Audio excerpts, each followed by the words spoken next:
Hi, how are you? I'm doing well. How are you? Doing pretty good. Hi, how are Good. you? Hi, Hello. how are you guys? Doing Doing pretty well. good. Good. Yay. Good. I'm so proud of myself because I figured it out and I was like, Always my a good thing. goodness. Yes, yes. Hello, everyone. Welcome. I'm so glad to be a part of this candid conversation on mental health in the BIPOC community in honor of National Minority Mental Health Awareness Month. My name is Kiara Williams. I am a Alliance member. I'm a licensed mental health counselor associate, and I'm just so glad to be here. So thank you so much for both of you being here. I just want to make sure I say your names right. Is it Alicia and Aisha? That's right. Akia. Akia. Okay, okay. Alicia and Akia. All right. So thank you so much for both for joining us today. I'm really looking forward to today's conversation. But before we jump in, if both of you wouldn't mind sharing a brief introduction about yourself and just the work you've done with the mental health space. So whoever wants to jump right in, I'll have you go first. Alicia, go ahead. You Okay, can. I was gonna say sure. So my name is Alicia McCullough. I use she, her pronouns. I'm a licensed mental health therapist. I'm the founder and owner of Black and Embodied Counseling and Consulting, PLLC. I identify as a mind, body, spirit healer, culture shifter, author, and have founded the Holistic Black Healing Collective, Amplify Melanated Voices, and a couple other things related to mental health. Specific to my specialty areas, I specialize in racial trauma and healing, eating disorders, and disorder eating. Thank you. Well, nice to be here with you, Alicia. And my name is Akia Red, and I am a mental health activist, advocate, author. I like to say survivor and thriver. I've been at this work for, wow, 6 years now. I've written 3 books, all about the topic of mental health and my journey along the way, and just what it has been like to be a Black woman in recovery on the healing journey, healing from trauma. And so, yeah, I'm just happy to be here today and to get this conversation started. Yes, thank you both so much for introducing yourselves. So every day we hear about just so many devastating events happening in the world, which can trigger overwhelming feelings. And this being, again, Minority Mental Health Month, can you both just share a little bit? I know you both kind of spoke about your practices and what you're doing right now just in the world of mental health, but share a little bit about why you're speaking so openly about mental health and what about mental health is important, and why it's different and oftentimes more complicated for members of the BIPOC community to reach out for help. Yeah. Yeah, I mean, I know, as far as, where I stand, I decided to speak out on it because, it's very isolating sometimes, especially in the, African American community, and then a double-edged sword, if you are in a religious community at all, that is also something that, in that community, they just don't talk about it. And so for me, when I was originally diagnosed in 2016, I needed community. I needed to be able to find my people, if you will. And so I couldn't find them. And so I just created a community online and started writing about my journey. And it became so important to me because a lot of women and men were reaching out to me, and not just men and women of color, but like everybody. And I just started to learn just how prevalent this issue is in our society. So I wanted to be a part of the solution. Yeah. Thank you. Alicia?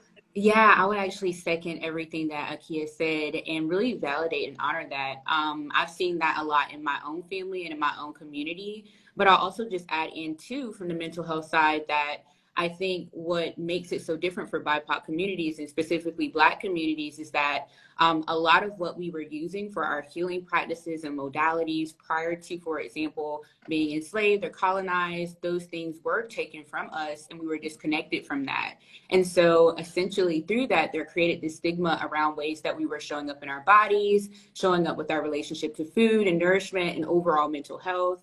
And that thread has continued in our community and caused that stigma towards seeking out help or even talking about or naming that we need support. And so I've seen that in regards to why it is different in our communities. However, I have seen more in recent years this like turn where more people are seeking out mental health, speaking out, you know, being activists, advocates, and getting into the field around how do we make this conversation more accessible, but then also how do we then like return back to our practices and ways of healing within community. Yeah. Yeah. Thank you both. I think that's, you know, amazing. I think sometimes just being able to create that space is so powerful. And recognizing not only what's worked for both of you, but just being able to like share that with others, I think is really powerful. So this is just amazing. Akia, you know, just a more specific question for you, just as a mental health advocate, as you were stating, you share a lot about your path towards seeking help with your own mental health struggles, including eating disorders, and understanding the obstacles that often come with accessing care. And so how did you maneuver those barriers for yourself while seeking help and treatment? That's a really good question, actually. So, you know, it's everyone knows that like the mental health I guess access is very difficult to navigate if you don't know what you're looking for and what language to use. And so I think that that was a bit of a learning curve for me. One of the things that I did was when I first got diagnosed, this was one of the times that Google was very helpful. Because we all know that Dr. Google can be, you know, very misleading at times and very triggering. However, that being said, this particular time, it was very helpful because when I got these diagnoses, I went and I researched and I educated myself. I bought books. I learned everything I could. I subscribed to podcasts and, you know, just researched different experts in the field to try to understand, because my thing is this: if you're going to give me a diagnosis, I want to find out everything I can about that diagnosis and ways to be able to help myself heal from it. So that went as far as like medications, different treatment modalities, just all different types of natural things that I could do to help myself. And so it has been, you know, very a very long but rewarding journey for myself. Honestly, I've learned a lot. And I think what's been really tricky for me to navigate is like on my path to healing, I'm also like swimming with one arm, throwing out a life raft to everybody else and saying, hey, like I'm learning about this and this is what I found out, come and hop on. And so I think that's what's been really tricky about my recovery is like, I'm trying to, you know, work on myself, but also I want to give this information out to other people who may not know how to navigate it, may not have the resources. Yeah. You know, for you with that being a part of just your story, like I know that we'll come back to it. I will stick to our time frame here because I can just keep going and going and going. But Alicia, I wanted to ask you, you know, again, you speak a lot just about body image and eating disorders and diet culture in the work that you do. And so how, you know, can all of these be interlinked in the unaddressed trauma and white supremacy? And, you know, if in the, again, BIPOC community. So would you mind kind of sharing more about just the connection on what that has looked like in your work that you've done? Yeah, absolutely. And first, I just want to go back and just say something to what Akia was saying really quickly, specifically around, I love, Akia, that you mentioned you taking that agency in the background and doing that research and, you know, reading and doing the podcasts and things like that, because I think there's this thing in a lot of Western mental health where it's like, the mental health professional or doctor says this one thing and that's fact, you know? Where I think a lot of us, you know, reclaiming our relationship to our bodies and our agency is around saying, here's what I know about myself to be true. And I'm bringing that in to get that support and help. And so that we can co-collaborate in this diagnosis and this treatment and this healing work. And so I just really appreciate that you named that. And that you named also the struggle of like doing the work and then also wanting to like support and create more access for others, right? Because that is a challenge. So I Yeah. just want to say that like really quickly. But regarding that connection between like white supremacy, eating disorders, diet culture, fat phobia, I, you know, give all credit to author and scholar Sabrina Strings and her book, Fearing the Black Body, where she talks about the racial origins of fat phobia and how essentially when Black bodies were brought over in chains in the 18th and 19th century to America, how those bodies were demonized. And there were these categories created around like body size and shape. And our diets were demonized and said that they were like ungodly or dirty and all these other things. And so I give credit to her work for really naming and making that connection to say, you know, it was through white supremacy and enslavement and colonization that really created these hierarchies around body size, shape, and specifically all rooted in anti-Blackness and oppression. Yeah. And, you know, being able to, again, kind of recognize, like you're saying, I think a lot of times when we're having these conversations, people almost make it seem like this is a now thing. This is something that's just happening. This is something that's just coming up. This is something, you know, I think too with mental health, to your point, Akia, just the point of like reaching back sometimes and helping others and having those conversations, because I think that what happens is mental health is so isolating. And so it feels like I'm the only one. And then when we are doing all these, like you said, like podcasts and reading books and all, then it's like, I don't even know where to go. Like what? Like sometimes as a professional, I read the stuff and I'm like, I don't know where to start. Like, I don't know what to do with this. And so being able to just name that, I think is so powerful, and really having that voice, but also recognizing that, you know, it's been a systemic problem. And I think a lot of times with mental health, not only is it systemic with, you know, regards to treatment, what I was just asking about not too long ago, but then just, you know, Alicia, to your point, just the Black bodies over centuries and how they have been characterized and just so many things. Okay. So, Akia, question for you. So through your work, you emphasize the importance of having a support system. So again, like you said, reaching out to other people, reaching back, helping others, those types of things. But as we know, that's not something that's always, you know, readily available to everyone. And so can you share a little bit more about your Real Girls, FART, Real Girls Fart movement, and what it means to you? Well, it's interesting. I was wondering if you were going to actually say the word or if you were going to spell it out like you did. I did both. I got to do both. Yes. You did. And I definitely give kudos to you for being so brave. So back in 2016, actually, Real Girls Fart was a blog. And I didn't do it. I mean, I know you can't believe it, but I didn't do it to be clever.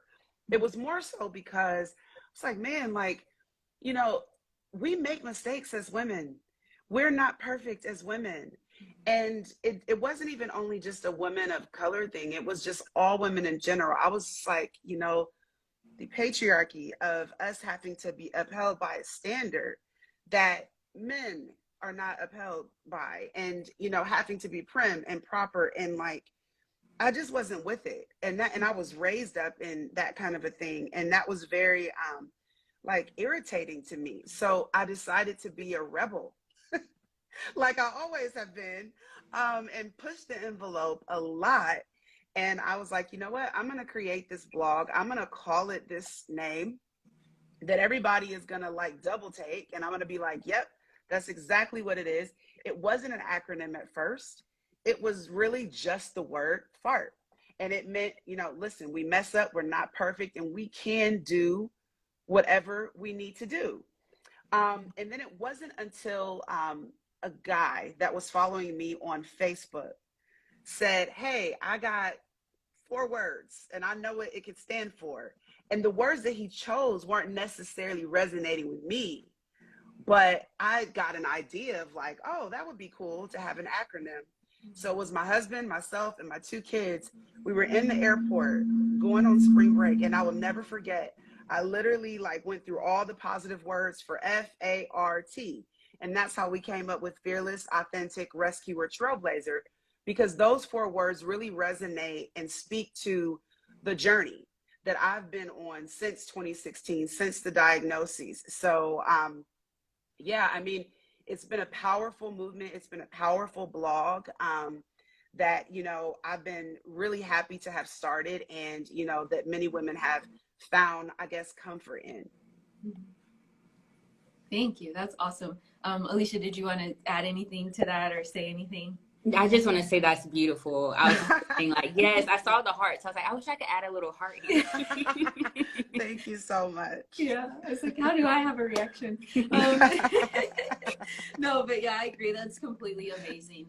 You know, and I think that it talks you just the empowerment that it gives people. Yeah. Because like you said, like real girls fart. And I think a lot of times people are like, oh, like, no, I don't. Like, okay, all right. But when you home alone and you know, you just, okay. All right. We all know. All right. Yes. So, Alicia, what are some ways that we can practice? So what are some ways that we can practice both as individuals and as a community, as a BIPOC community, to work towards healing from trauma and embracing embodied learning, as well as how have you used your Instagram page, Black and Embodied, to address this? Yeah, you know, I think it really starts with recognizing that the reason why a lot of us have these issues with our mental health or even with eating and nourishment is because that there was a systemic fragmentation with our bodies, and that was systemic, historically, culturally, personally, intergenerationally, you know, and so we have all of these roots of fragmentation and disconnection from ourselves. And before we can even get into, well, let's start healing from depression or anxiety or an eating disorder, we must first be able to get into our bodies to even experience, where is that fragmentation? Where does that even sit in my body, that anxiety or that depression? And so a lot of Black and Embodied is about coming back into the body that was once a place where we didn't have access to because we were surviving, you know, we were dealing with scarcity and trauma, you know, but it's now saying, in what ways can we tap in and tune into the body in ways that are accessible? And then in that process, how do we now begin to heal and transform as a result of coming into the body? And so I view Black and Embodied in itself being a radical act of defiance, even to say I am Black and I'm embodied, knowing that it's not like a destination, but that it's a journey towards constantly becoming, unpacking, relearning. And so that's what it really looks like for me. And I would say like more of a concrete practice around that is really tuning into just what is your body communicating to you? Noticing, for example, if you're tired, you know, okay, I'm tired right now. Perhaps I need to go take a nap. Or maybe you're, you know, hungry instead of working through your lunch, you know, like we most commonly have been socialized to do, really taking that time and having a snack or going to go get your lunch. And so it's really listening to those cues, the sensations, the emotions that your body's giving you, and then responding to those things. But with that, it can take a practice of listening because we've been so disconnected from the voice and the sensations and what our body's telling us. Yeah. No, really I think good. that is such a good point. Yeah. It's such a good point. And it makes me think kind of back to the trailblazing word there. Like that word really stuck with me, and really trailblazing the way that I interact with my body and the difference that makes. And, you know, back to again that generational piece and just the trauma, like you are then learned and, you know, kind of maybe what you were taught wasn't really to do that. And so then it's like, how do I trailblaze something different from what I was taught growing up or what my family did, what my friends do? Like, how do I become that trailblazer? So, yeah. Yeah. Yes. Awesome. All right. So just the thought, you know, to both of you. So again, having some sort of personal toolkit that during times of stress or anxiety can be super helpful. So whether that's, you know, deep breathing, meditation, getting back in tune with your body, journaling, what are some tools that both of you have found or both of you maybe encourage others to use when feeling overwhelmed or just needing to ground and help in general. Whoever wants to jump in first.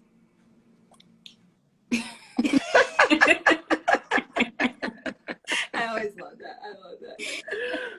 I'll go, I guess.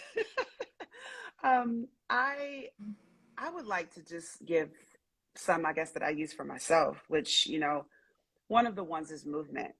Mhm. I have to say that having recovered and being in recovery from, disordered eating, eating disorders, um, I've had to find my love for exercise all over again.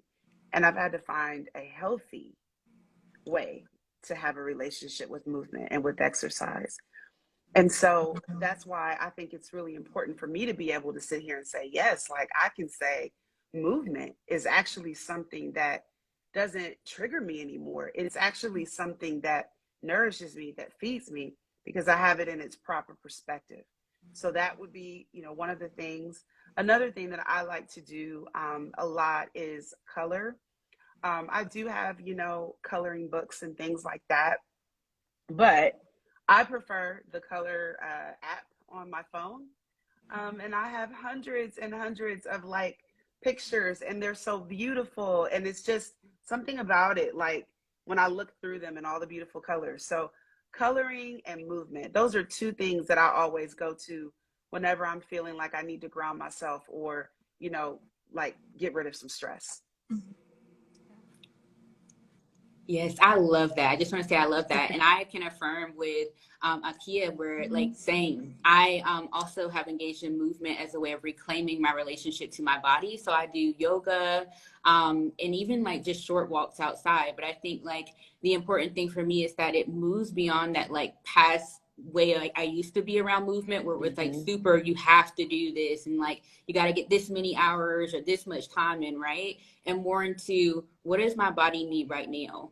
What is it Yeah. telling me that it wants to do and for like how long or, Yeah. like what feels affirming right now and accessible right now too, because I might try a yoga sequence one day and the next day it's like, nope, we're not doing that. And so literally listening to that intuition around that. I also say for me, going outside, I mean, that feels the most accessible, like just going outside, being in the sun, really has been supportive, especially this summer, around being more in my body. And then I'll just add one more thing. I noticed for me that when I tend to get stressed or anxiety, my body temperature actually shifts and changes drastically. And Mm-hmm. so sometimes that can be going to the refrigerator, grabbing an ice pack, and literally like holding it. Mm. And there's actually a nervous system change that occurs when we're exposing ourselves to that cold temperature, that it helps regulate and allow us to move more into connection and calmness. And so with that, that is my way of kind of like working through those temperature issues that tend to come up around anxiety and stress. And so I recommend those things for other folks as well. Yeah, that's good. Oh, thank you both. I love to hear people talk about coping skills. I'm just like coping skills. Woo! No, I think that's really great. I second. I love coloring. I definitely have a coloring app on my iPad and just movement, like being able to really be present with yourself is so empowering. And I think that is just really great. So thank you both for sharing those. Mhm. On your journeys, just for the both of you, like what's something that you would have wanted or would have liked to maybe tell your younger self?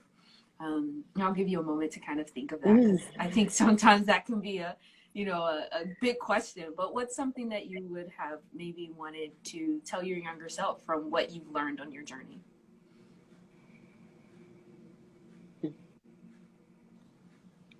I have to say that it is a marathon and not a race.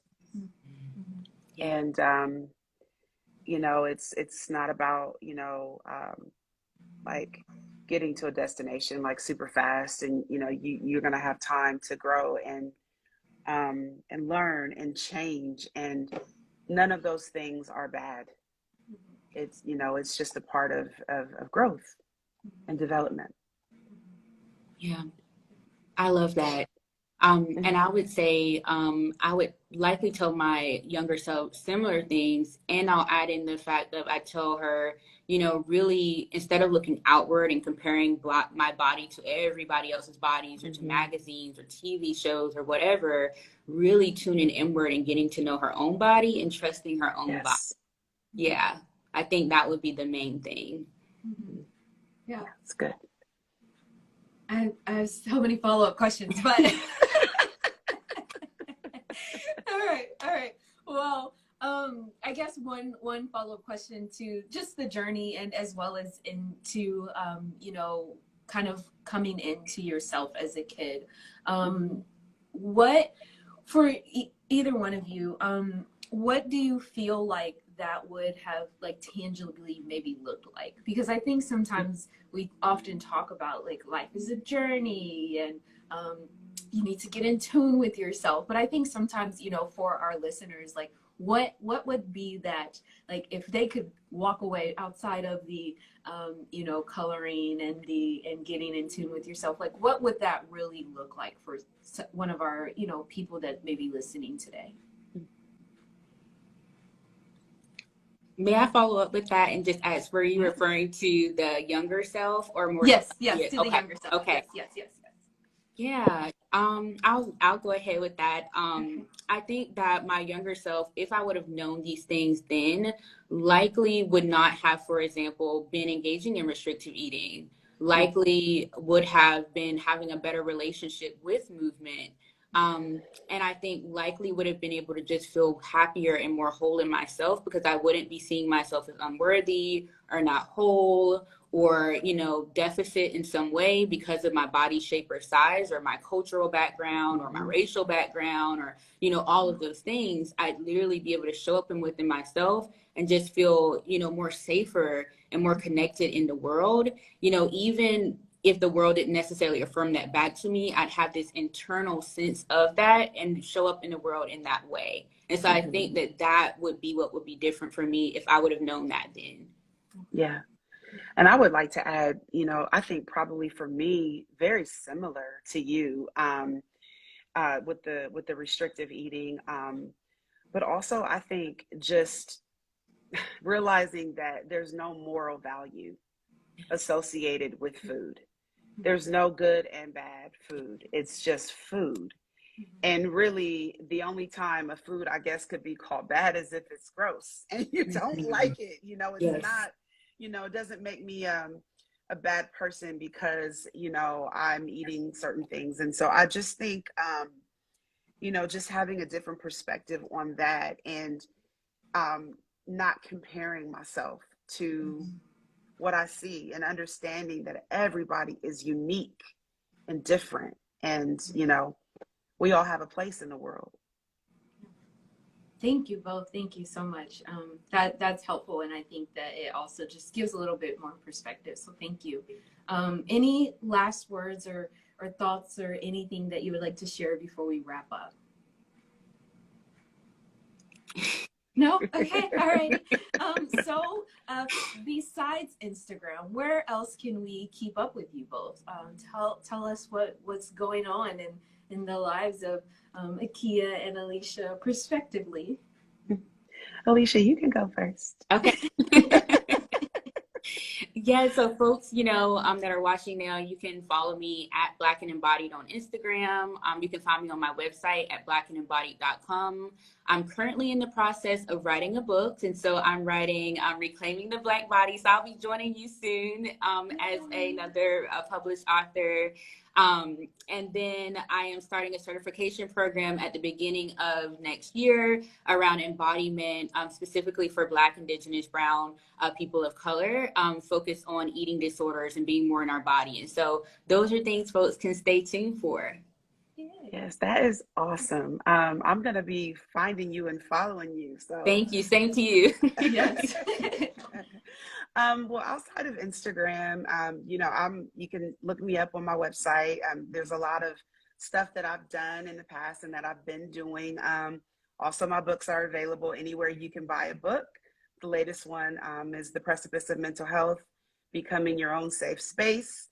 And I talk a lot about, you know, my journey through COVID and the mental health challenges that I had there. And I'm, you know, wanting to get out more this fall and do a lot more public speaking. So if you like follow me on Instagram or you go to the website, you'll be seeing a lot of those things posted. Thank you both so much for this amazing conversation. Please, everyone, follow them. I will be following them as well. This was a wonderful conversation, and I just appreciate both of your times today, and I hope you all have a wonderful evening, and hopefully we will be able to connect soon. Yes, absolutely. Bye. It was a pleasure. Bye. Bye. Thanks for having me. Nice meeting y'all. Yes. Thank Yes, you. It was nice bye. meeting you all too. Bye. Bye.